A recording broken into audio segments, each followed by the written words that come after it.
This is the world's first football rulebook, and in today's video I'm going to be playing football using these rules to see how different it really was all those years ago. But to start this video off, I need to head to one of the most important locations in football history. Now, my journey starts in London, and more specifically the Freemasons Tavern, a pub where the first rules of football were officially put together. It's crazy to think that this pub right behind me is where the rules of football were officially created. It looks good from the outside, but let's go and take a look. It's got a plaque on the wall telling us that the Football Association was formed here back in 1863. It's got old football memorabilia on the wall, and it's crazy to think that 150 years ago the rules of football were hashed out in this very pub. So I got a few drinks in, and Cam and I had a browse over the FA rulebook. Wait, stop it there. I should probably tell you about that book. It's very important. So this is the first ever official football rulebook, and it's exactly what the lads in that pub were working on over 150 years ago. Now this is said to be one of the most important books ever published and was included in a famous list of 12 books that changed the world. It's said that without this book, the beautiful game would have remained a rightless free-for-all, and these set rules are what allowed the game of football to spread all over the world. But in this video, I'm going to show you exactly what these rules are and how they would be used. But before we do that, I need to get the kit for today's video, and for this I need to go somewhere very special. So I'm currently stood on one of the most important patches of grass in football history, but I'll explain exactly why that is later on. Next up, we've got the part I'm not looking forward to, and that's getting my kit. Thank you, Cam. First up, we've got the classic. It's the cap.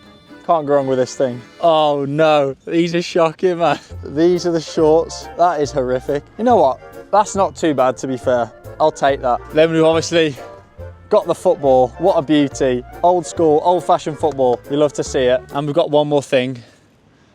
The boots. I mean, these have got to be the worst thing, man. Absolutely shocking. Let's put it on and see how it looks.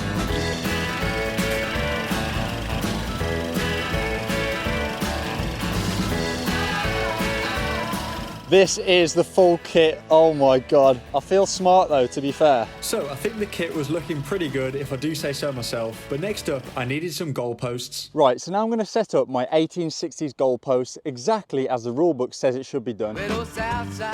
So the rulebook states that there will be two wooden upright posts placed 8 yards apart, with no tape or bar between them. And fun fact, the goals remain the exact same size to this very day. So these are the goalposts, but they do work a little bit differently to modern day goalposts. Let me explain. So the rules on scoring goals are very different in the 1860s. Hitting the ball wide is no goal. Hitting the ball between the posts is a goal. But here's the crazy thing. Hitting the ball between the posts at any height is also a goal.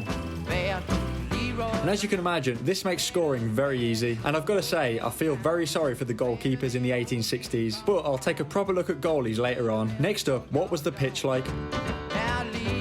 So I think you'll be very thankful of the modern pitches we play on today when you realise what these lads were using.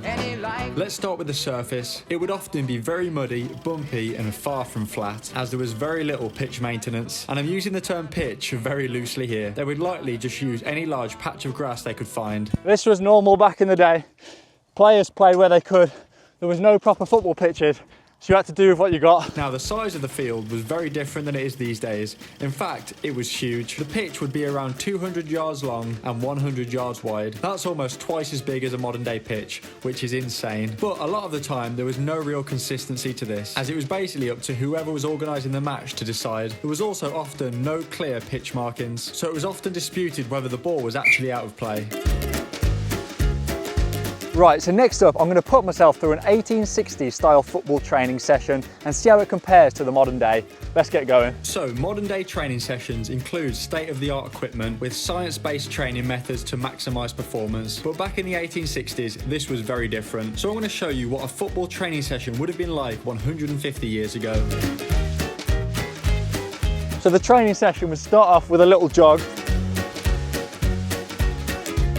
And in these boots, that ain't comfortable. Then it would be followed by basic stretches. We're talking hip circles, squats, and arm twirls. So obviously the equipment they used would have limited a lot of the skill-based trainings, but practicing dribbling and controlling the ball would have been next on the list.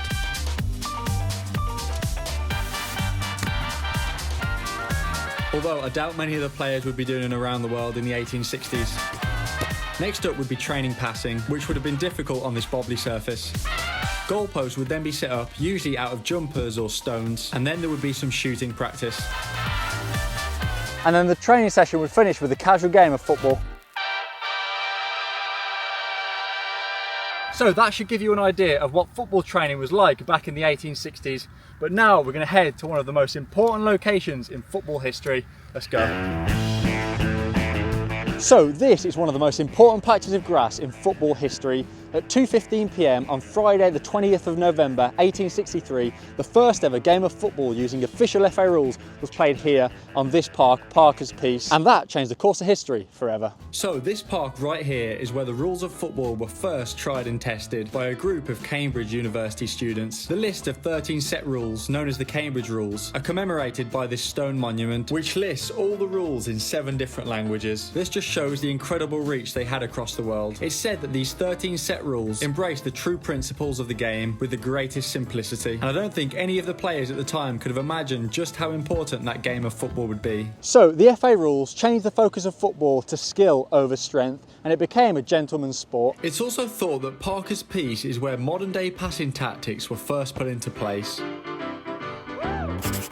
Now I want to test out a few of the rules that are very different to the ones we use today. So as I've already mentioned, you can score a goal at any height, but there is another strange rule you might not know about, and that is that you used to be able to catch the ball. Yep, you heard that right. The rules state that a player may make a fair catch when intercepting the opposition,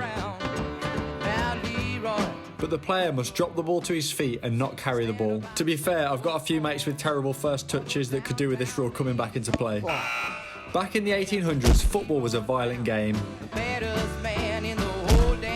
but the FA rules aim to change that. So rule number 10 is neither tripping or hacking should be allowed. This is essentially kicking another player's legs, and this could potentially be one of the most important rules that were implemented, as the beautiful game now emphasised skill over brute force. Interestingly, rule number 3 states that after every goal, the teams must change end. When the pitch is 200 yards long, that must have been an absolute nightmare. And at this time, there was still no set rules for how long the game should last, so whenever the ref decided he'd had enough, that was it. So next up, we need to look at goalkeepers. Well, in the 1860s, they didn't actually exist. The goalie would just be whoever was closest to the goal, and not one set position, almost a modern-day rush keeper. It wasn't until 1871 where they became an official recognised position. Now, the first thing to mention is they don't wear gloves. Goalie gloves didn't become commonplace until the 1970s, almost 100 years later. In the early days of goalkeepers, there was no box area. They were allowed to handle the ball anywhere in their own half. It wasn't until the late 1800s that goalies had a designated box. I had to go in goal myself to see what it would have been like with no gloves and a very heavy leather ball. All I can say is fair play to goalies back in the day. It's far harder with no gloves and a slippy ball, and it left me with bright red hands. But next up, we're going to take a look at rule number 13, the only time that the equipment itself is mentioned. Law 13 says, no player should wear projecting nails, iron plates or gutta percha on the soles of their boots. Now, I've got no idea what gutta percha is, but I googled it and this came up. I've got no clue why you'd want this on your boots, but they clearly didn't like it back then.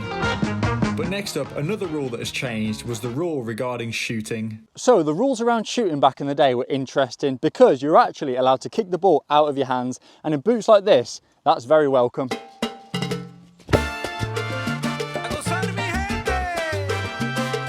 Imagine how many goals you could score if you were still allowed to shoot like this these days.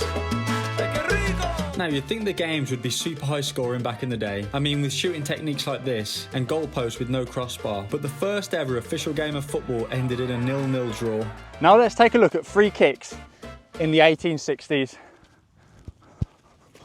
Rule number 8 says, if a player makes a fair catch, he is entitled to a free kick, providing he claims it by making a mark with his heel at once. Let's see how I get on with some 1860s free kicks.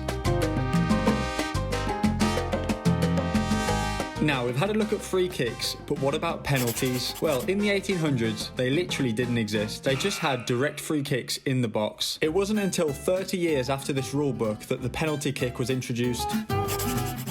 When it comes to throw-ins, the rules are very different there as well. And if I'm honest, it sounds like absolute carnage. Rule 5 states, When the ball is out of play, the first player who touches the ball shall throw it. So essentially, it was a race to get there first. And when it comes to the throw in itself, well, you could do that however you liked. But when the pitch is 200 yards long, you kind of need to be able to send one over on.